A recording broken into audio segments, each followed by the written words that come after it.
Drop the brace.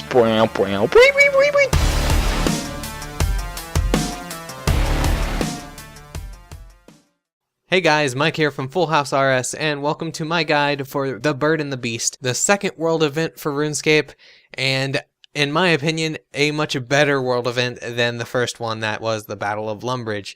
At first, I thought that this was going to be a lot more confusing because the first day I was looking through it on the news post and I was like, oh my god, there's so much stuff to do. I'm not going to be able to figure out how to do any of it, and it's going to take me a lot of time and effort to get into it, and I thought, oh boy, this is not going to be good. And I was wrong. I was very wrong. There are plenty of things to do. There are plenty of things to get. And you can do it in differing ways. You could do it the AFK and slowish route, and it's not even that slow. Or you could do it the faster and more, click-intensive route. It's however you wish to actually go about it. And I actually think it's pretty cool that they allowed so many different variables into the game that you could do the world event basically how you choose. So as of the day of making this video, we have now moved on to phase 7 of the world event, which means there's this phase and one more left. So there is only 10 days left. But of that 10 days, that is still enough to get a lot of the rewards if you wish to get certain one of the rewards. I kind of got around to making this video late. I wish I could have done it sooner, but some things came around, and I also wasn't 100% sure of everything about the event until I started doing convoys. But then once I started getting convoys, I found out they weren't so bad at all, and that I could actually explain them pretty decently well. So unfortunately, if you were looking to get all of the rewards from the event, this won't really help you. I just hope that you've maybe done a little bit before this video, and maybe you're just hoping to get some more fragments, which is the last thing I need to do. And this will actually help you a little bit learn the best way of getting fragments. But that being said, I will make this promise. The next time that we have a world event, I will make a guide for it, and I will do it earlier instead of later. I'll try to get to it at least before or during the middle of the event instead of towards the end. You have my promise on that one. So let's go ahead and get this guide started with. First off, in order to actually participate in the world event, you must pick a side. If you would like to join Bandos, then you must head over to the Goblin Village, a little bit south of the Goblin Village, where you'll find his building there where you can talk to the recruiter and get let into his faction. And once you've joined the faction, you're able to do all the good things that you could do in this world event. Now, if you want to join Armadil, and as most of the people in the game have seemed to have joined Armadil, at least in the beginning, you will want to head over towards the clan camp. Just east of the clan teleport to your citadel, there is Armadil's building, where it's basically set out in the same fashion as the Bandos, where there's the recruiter, you talk to him, you get your token, and you're able to do all the things that you're able to do with the world event. So let's go ahead and get into some of the things we actually can do during the world event. First off, while this isn't my cup of tea, this is a pretty big thing for this world event, and that is there is open world PvP in some areas of the game. Now, it's not completely open world, as in a PvP world, but there are certain areas around the map that are marked on the ground, and when you enter those areas, if you have PvP turned on, you can get attacked by other players. Now, this is not dangerous, so you won't lose anything if you die, so there's almost no reason why you should have your PvP off, unless you just want to be able to do your things without having other people destroy you and get in your way and slow you down, basically. But there are some good things to having PvP on, such as you'll get renown twice as fast. And I'll explain more about that when we actually get into the building and the convoys. All you really need to know about PvP is that you do get renown for it, and there's something else you can get as a reward. So every time you kill somebody from the opposite faction, they will drop a heroic skull. You have to bury these skulls in your home base of whatever faction you joined, and you'll get a modest amount of experience when you actually bury one of them. But if you happen to have a bunch of them, because they do stack in your inventory, you'll get a lot more experience for using them all at once. Now, this goes up to about 5. It's a small curve, and then at 5 it's 250 experience more per skull. So technically it could be a lot if you had a giant stack of skulls. The downside is if you die with your skulls, you lose them all. So it's pretty hard to have a decent stack unless you're maybe boosting it with a friend or something. But it's not really worth it in the long run because it would be more, efficient to actually do normal prayer. But if PvP is your thing and you want to rack up a bunch of skulls, go ahead and do it. It's decent prayer experience, and you do get renown for each one as well. To toggle PvP off, what you want to do is click on F3 or the compass button, and you will head over to these tabs and you can click on the Bird and Beast. Now here it will display a lot of things like what phase we're at, who you've joined, and who's winning, as well as some things like your display allegiance, which you can turn on and off. I have mine off. Or the gather divine crystals, which you'll get while divination, and it's kind of annoying because you can only get one of them and they're only worth like 500 renown or something. They may be worth more, but they're not actually worth collecting since you can only have one, and they just kind of get in the way, so I leave those off, but those are really up to you. And the PvP options are down here. So you click this, you can click right here to disable, or you can enable. And do keep in mind that it will have a 6-second cooldown when you click it. So if you click it and you get attacked, it will not turn off PvP. You have to come back and do it again. And as it says here, players with PvP enabled earn twice as much renown and 33% more experience per action. So there is that as well. So for the other ways to get renown, and in my opinion, the better ways to get renown, the first way is the simplest and most AFK route, and pretty much the route a lot of people just end up doing because it is completely AFK. Well, you have to click maybe 3 or 4 times in 30 minutes, which is enough for all your renown. So that is pretty AFK. And that is building and restoring the monoliths around the world. So around the world, there are a whole bunch of locations that have popped up that are spots where you can put certain buildings to help your faction's cause.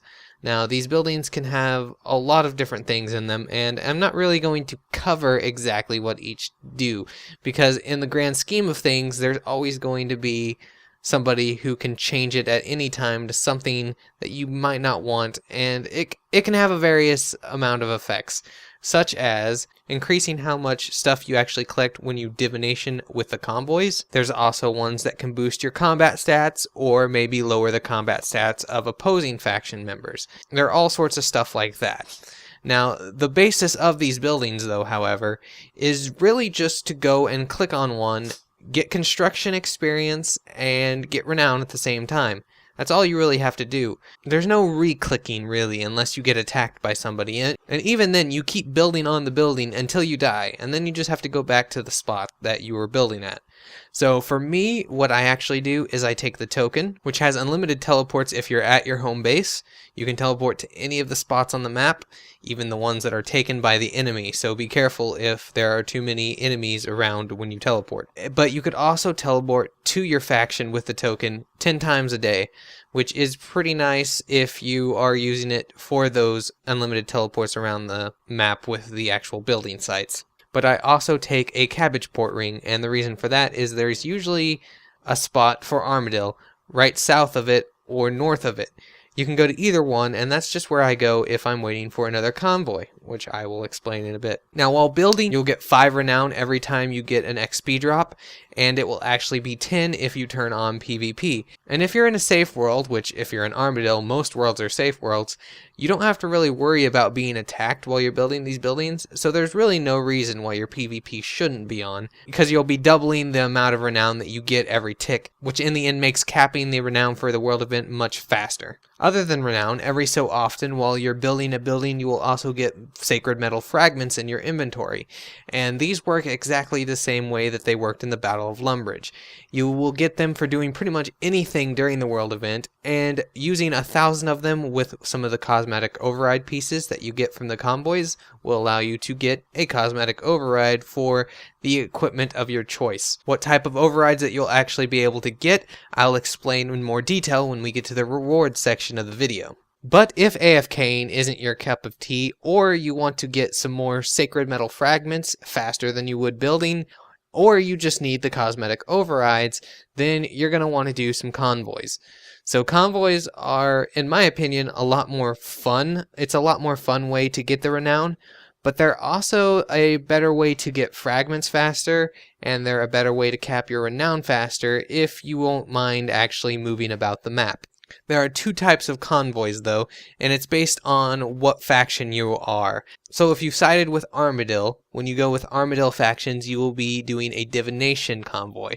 And so what divination convoys are is they spawn randomly at any given time, which is a message in the chat if you have them turned on, and they will move about the different building locations.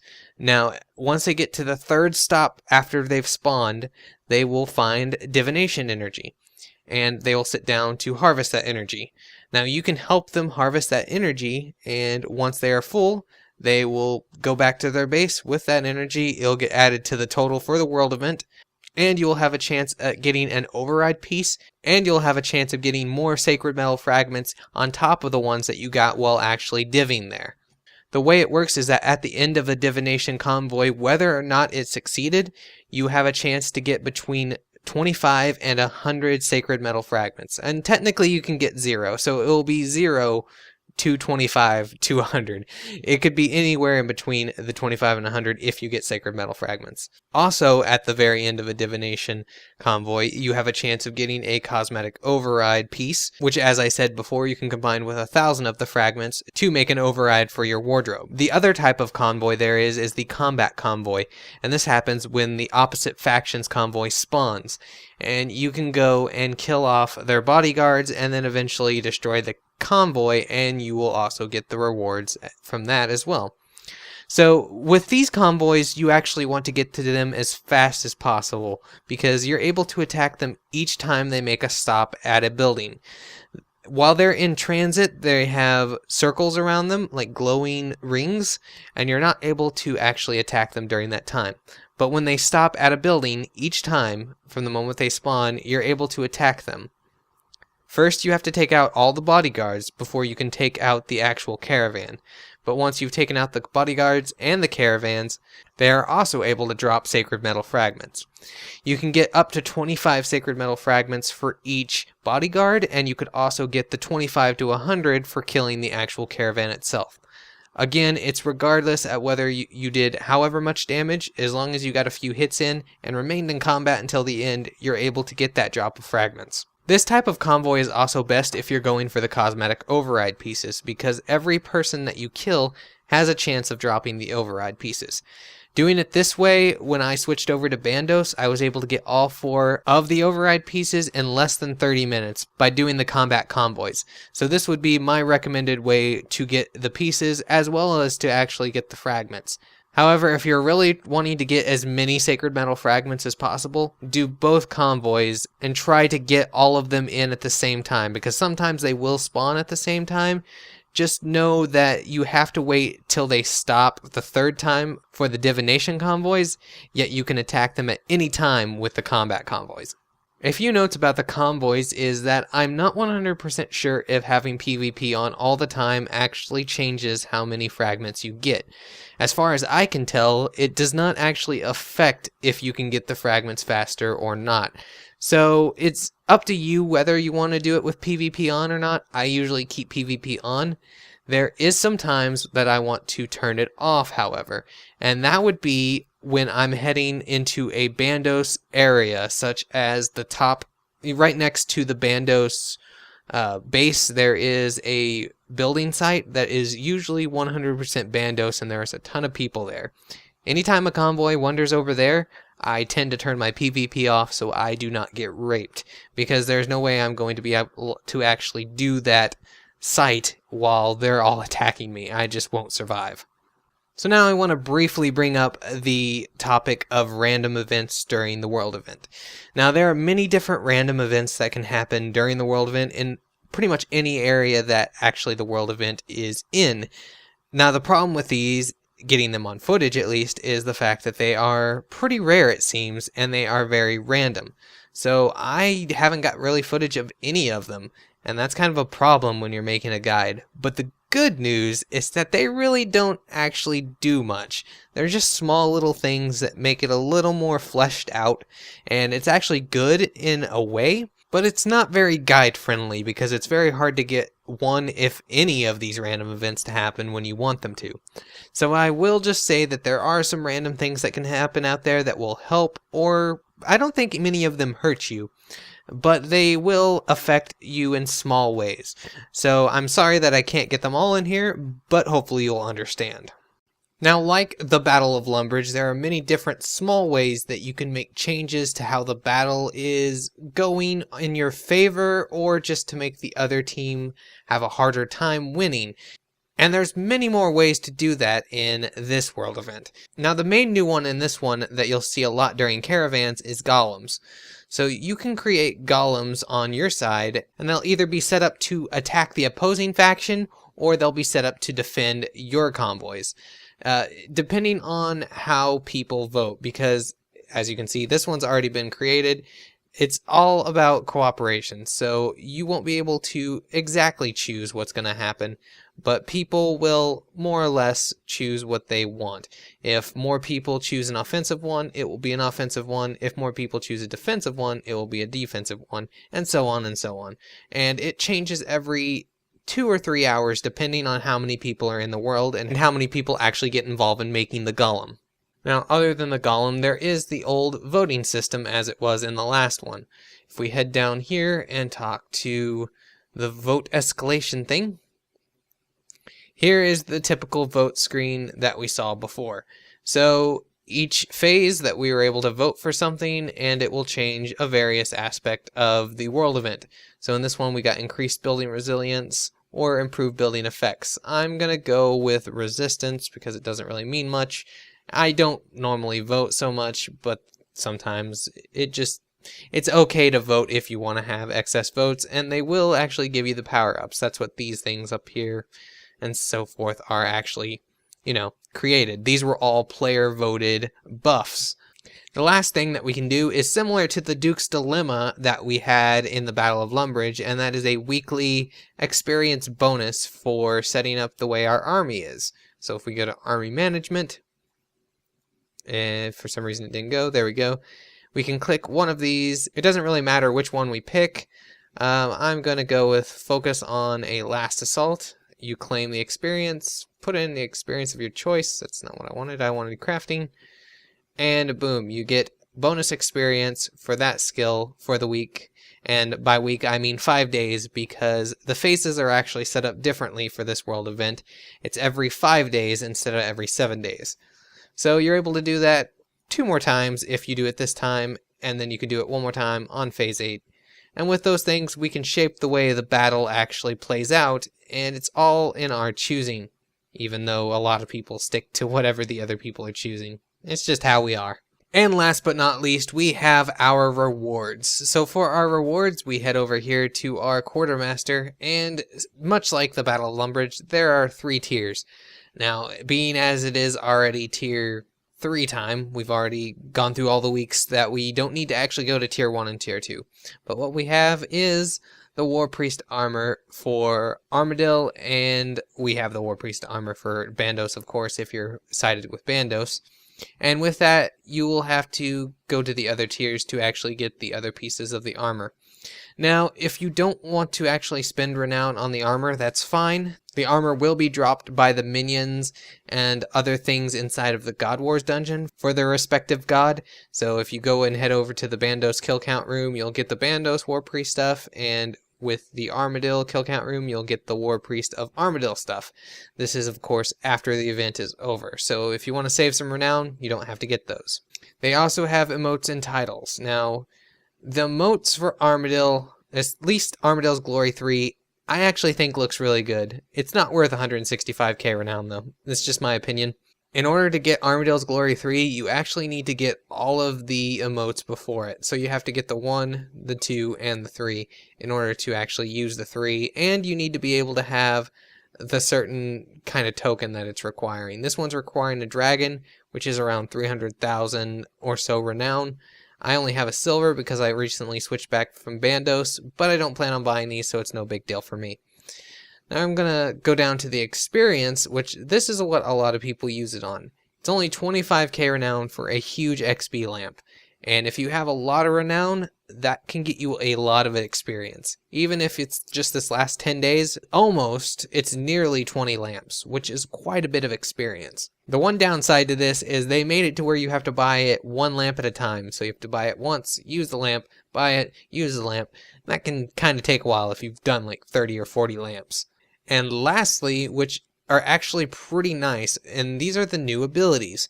Now, Sacrifice, this ability is very, very nice. It will hit an opponent, and it will do a typical amount of damage. It will do 100% weapon damage for whatever combat style you're using now.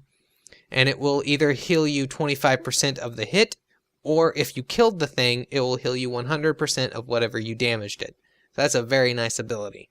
Tier 2 is almost even better, and actually I'd say it is better in certain situations, and that is Devotion, in which case, if you turn on your prayer and you use it, you have 25 seconds of 100% prayer protection. If somebody is using melee and you have melee prayer on, you will not take any damage. It will be reduced to 1 for the 25 seconds. Now, if you're killing monsters while you're doing this, and you actually kill a monster, the timer is refreshed by 5 seconds for every monster you kill, back up to the original 30 seconds. So Devotion can be a really good skill. Now, the Tier 3 one is a little iffy. What Transfigure does, I'm not sure if it's going to tell us what it does. There we go. An ultimate ability, it stuns you for 6 seconds, and when the stun ends, you heal 250% of any damage taken during the stun, and you become immune for stuns for 15 seconds. Now, there is an issue with the fact that you can die during that 6 seconds. So, if you're going to get hit by a huge damage, you're probably going to die if you're at super low health. Also, you can only get healed up to 5k cap. So that is another kind of downside to this. So as an ultimate ability, I'd say it's kind of lacking, but it does add a new ability to your arsenal, and if we can find a good use for it, then maybe it's going to be okay. One thing I will say about these abilities, however, is you can also get these from the God War bosses after this event is over. They'll be dropped by the Bandos, Zilliana, and Armadyl bosses. So you won't have to worry about getting them right now if you want to spend renown on something else. I spent them early because I wanted to get around to using them and, actually being able to use the abilities to figure out which ones are good and which ones are bad. But if you want to save a little bit of renown, you can get the abilities later. And last but not least, we have the overrides. So there are 4 overrides per faction. There are claws, there are throwing weapons, there's a shield override, and there's a wand override. I'm going to show both of them on screen here, and I'll say overall, I like the Bandos overrides more. Armadyl kind of has plain overrides or just ugly overrides. And in general, I would say the best ones out of this batch were the Bandos Wand and the Bandos Shield. But they actually kind of make sense because Armadyl is supposed to be, the god of law, and he's supposed to be very simple in his ideology and such. And Bandos is kind of bulky and over the top, just like Bandos is. So I guess if they were going for that, it looks okay. But I'd say overall, a little disappointing compared to the last overrides. And that's all you really need to know about the world event. This one, as I said, was a lot better than the first one, in my opinion, and hopefully this is just a sign of things to come for the next world event. There was that thing where they were saying it's going to be, a fun one where it's going to be Brassica Prime versus the Tuska God or whatever it was, but they may have moved that back to just being a event instead of being a world event. I don't know how that will work out, but until the next world event, guys, this is Mike from FullHouseRS. Thanks for watching this video, and I will see you in my next video.